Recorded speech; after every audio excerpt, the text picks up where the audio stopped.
ఇప్పుడు చూసుకున్నట్లయితే సినిమా విషయాలు అంటే క్రైమ్ కామెడీస్ చూస్తున్నాం, థ్రిల్లర్స్ చూస్తున్నాం అన్నీ గూడా ఈ సస్పెన్స్ ఓరియెంటెడ్ అనేది చాలా క్రియేట్ చేస్తూ ఇంట్రెస్టింగ్‌గా అనిపిస్తూ ఉంది.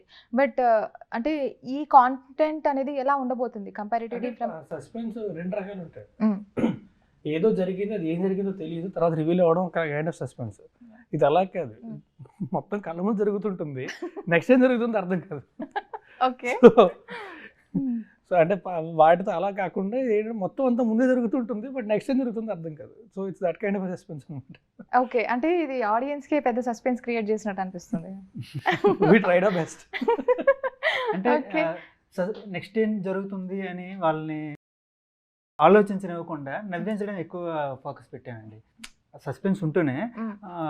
నెక్స్ట్ ఏంటి, ఏమైనా ట్విస్ట్ రివీల్ అవుతుందా, సర్ప్రైజ్ ఉందా అని ఎక్కువ ఆలోచించనివ్వకుండా దాంతోపాటు నవ్విస్తూ ఉన్నాం అనమాట. So through suspense comes comedy.